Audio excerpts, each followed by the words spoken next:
Tonight on What the Heck Do I Know's PM Update. Are you having a crisis or being given an opportunity? You decide. We have two segments for you tonight where we will explore different stories of people making this decision for themselves. That's tonight on PM Update, so stay tuned. I really enjoy making these videos for you, and if you get value out of them or just enjoy watching, please hit like, subscribe, and feel free to leave me a comment. What the Heck Do I Know presents PM Update with Leah and Mia. And now your host, Leah. Welcome to PM Update. I'm Leah. Tonight we are talking about crisis and opportunities. When we think we're in a crisis, our first reaction is normally to do whatever we can to get out of it as quickly as possible.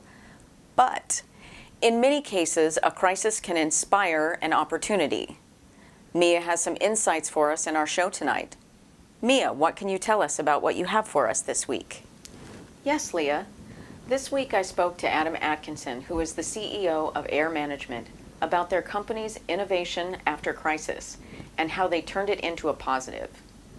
We also have insights from our regular contributor and life coach, Rachel Roberts, about how her clients are dealing with crisis in their lives as well. That's great, and I am looking forward to hearing those stories. Do you know who said, "In the midst of every crisis lies great opportunity"? Stay tuned for Mia's stories and the answer to this question.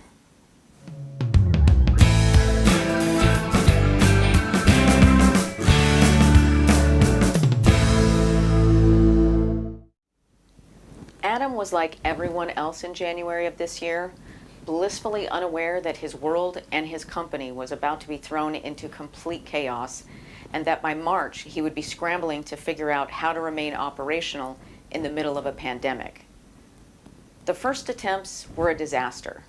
The company was not prepared for empty offices, remote workers, overstressed staff, and plummeting sales all at the same time.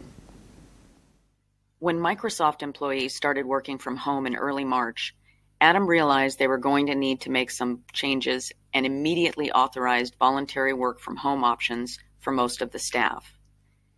In the first week, many problems came up they hadn't considered. In addition to regular important meetings, many additional coordination meetings were scheduled in the first couple of weeks of March. Very few people showed up in person, and since so many of the staff was not used to dialing in for conference calls, the meetings they had were unproductive. Many of the team had technical issues, and people were constantly forgetting to mute their microphones, making it difficult for everyone to hear the speaker. Although many of his employees work from home on occasion, having a large number on the company network at the same time overloaded the system, slowing down progress for everyone. Those who had never worked from home before had never installed the company applications that allowed them to access the company network, and so could not access network files. Those employees had to either come to the office in person or make arrangements with the IT staff to do the installations to their machines and pick them up later. This created a backlog and lost productivity for everyone.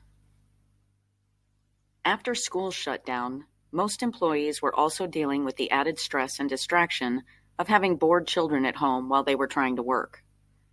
And some were also now working as teachers. Just when Adam was realizing that they needed to do upgrades for this to work, sales were dropping, and he had to consider how he was going to fund continued operations at this level over the long term. He knew that a short-term solution would not really solve the problem. Adam decided the company would need to take on some debt in order to keep everything operating. He wasn't happy about it, but he believed in his company and his team and knew they would find a way through it all. After IT caught up with the necessary upgrades, Adam held a company-wide teleconference. He required all senior management to attend live, and all other employees could watch a recorded version within the next 2 days, and he requested everyone to provide feedback on the troubles they were experiencing, no matter if they were personal, professional, or operational, because, as he said, "I can't fix something if I don't know it's broken." Adam did receive a lot of feedback from employees having personal issues and had HR reach out to them to offer what assistance they could, as well as give them options for a reduced workload if needed. The biggest problem seemed to be a lack of understanding across the entire team on what their focus should be. The company had many goals going on simultaneously on marketing, sales, innovating into new markets, and upgrading their current product line. Now that everyone was working from home, they weren't getting clear guidance on which items to focus on and what the company priority was. From the feedback he received, Adam realized that his problem actually existed before the pandemic. Employees had been trying their best to do all four at once, but the lack of focus on one area was stagnating progress in all of them. Adam held another company-wide teleconference to share his vision that the priority for everyone right now should be marketing strategy and sales in order to keep the company afloat and to cover the debt for the upgrades. They would reconsider the other options in 1 month. After 1 month, sales were improving from the initial drop, but still not back up to pre-crisis levels. Adam held weekly company and senior management remote teleconferences to keep everyone up to date, and when sales not only fully recovered after 3 months but started growing, he realized that he was able to solve a problem he didn't know existed because of the pandemic. Clearly, an opportunity realized within a crisis situation. Adam was fortunate that Air Management business model was suited to remote work. Not all businesses are so fortunate. But we have all seen amazing stories of innovation and resourcefulness in the businesses over the last several months. Thanks, Mia. It sounds like Adam did a great job in pulling things together for his company. I think so, Leah. After dealing with the immediate technology failures, he got everyone to focus on 1 or 2 key elements of the business and managed not only to recover, but do even better. Thanks again for that story. Now, remember our earlier question. What famous person said, "In the midst of every crisis lies great opportunity"? The answer is Albert Einstein. Now, in our previous story, the pandemic and related hardships are clearly a crisis. But what if the situation isn't that clear? In our next Target Ambition segment, we're going to look at a situation that could be a crisis or an opportunity. Also, do you know who said, there is nothing either good or bad, but thinking makes it so"? Our story and the answer to that question in the second half of our show.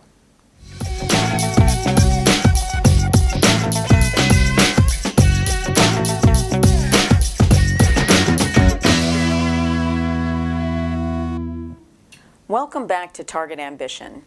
Have you ever had a situation in life where you felt you were in a crisis or something really bad happens and later on it turned out to be a great thing? We all love it when things turn out that way, but how often does that happen for you? I'm guessing not very. But what if we told you that it could be that way for you almost all the time? Mia and Rachel are back with us again this week to explain about crisis and opportunity. That's right, Leah. My talk with Rachel this week started with questions about how to adjust your goals when a crisis happens. Rachel said that she usually started with making sure it's really a crisis before adjusting. Interesting. So she is saying that something that looks like a bad thing isn't always as it seems? Yes, exactly. Well, let's go to the story now then. I can't wait to hear more. Rachel shared some client details with permission from her client. Abby came to see Rachel about making some career-related goals. She believed the job she had at the time was going nowhere, and her first 5 years in the job market had not been as productive as she wanted. They established SMART goals related to salary, position title, and level of responsibility to be completed in the next 6 months, 1 year, and 5-year marks. About 2 months ago, Abby called her in a panic wanting to schedule a consultation and to update her goal targets after she was laid off. Rachel agreed to see her for a consult, but let her know on the phone that they would see after the consult as to whether or not she needed to update her targets and goals. When they met, Abby was still certain that she needed to update her timelines. She thought that being laid off meant that she was back to where she started, or perhaps even further behind than when she made those goals. Rachel disagreed. Rachel explained that instead of panicking, Abby needed some time to put things into perspective and decide if this was such a bad thing after all. Rachel reminded her that the job was, in her own words, not getting her anywhere. She was underpaid, underappreciated, and there was not much room for upward movement within the company. Getting laid off from a job that you don't like, isn't helping you advance and grow, and isn't suited for you isn't something to panic about. It's something to be grateful for. Rachel advised her to spend a day or two updating her resume, reaching out to friends and colleagues to see if there were any opportunities for her, and to start looking. After all, she could now work on her goals full-time. With the experience she gained at her previous company, she would likely find a position at the same level or even higher than the one she left. Abby felt a little better after her appointment with Rachel, but wasn't completely convinced yet. She updated her resume and realized Rachel might be right. She had a lot more to add than she thought. Then she made some calls to friends and people she had worked with that had left the company before she did. A couple of people were too busy to talk to her then, but agreed to ask around and get back to her. Looking online wasn't as encouraging. There were a lot of postings on the sites she checked, but mostly old posts. Sifting through it all to find things that she was both qualified for and interested in was exhausting. She applied to a few, but didn't expect to hear anything back. A few days later, she got a call back from a friend who said they'd just heard about a position that had opened with her company. Since Abby was definitely qualified and would get a recommendation from someone already in the company, she would certainly get an interview at the very least. Abby was thrilled and decided Rachel just might have been right after all. When Abby got home, she applied for the position and messaged her friend that her application was in. She had to wait 2 weeks for the interview, and her friend told her that they would be interviewing at least 10 people, so she would need a little patience. While Abby was being patient, she continued to search and apply for other positions every day, and she signed up for some online technical classes to expand her skill set. She also got a call to come in for an interview from one of the online applications she submitted the first day. Both interviews went really well, but the second one was with a newer company, and the interviewer seemed to have a lot of energy and was really excited about the company and the things they were doing. The next 2 weeks of waiting seemed to last forever. She did get calls for 2 more interviews, but she didn't feel that those went as well as the first 2. At the end of the 2 weeks, she was contacted by both companies with tentative offers, and Abby had a decision to make. In the end, Rachel was right about getting laid off not being a bad thing at all for Abby. Both of the offers she received were a step up from her last position, and instead of needing to extend the timeline for her goals, she was going to hit her 6-month and 1-year targets early. Great story, Mia. I wonder if it would have worked out as well for Abby if she had not been able to see the opportunity in the layoff. Maybe yes and maybe not, but I'm glad Rachel was able to help her focus on what could be rather than being upset about what was. And now the answer to our last question. Who said, "For there is nothing either good or bad, but thinking makes it so"? It was Hamlet, Act 2, Scene 2. That's all we have for What the Heck Do I Know, PM Update, and Positive Correlations and Target Ambition segments for tonight. Thank you for watching, and we will see you next time in our next episode of PM Update. Good night. Don't forget to hit like and subscribe. I love seeing comments, and sharing is caring.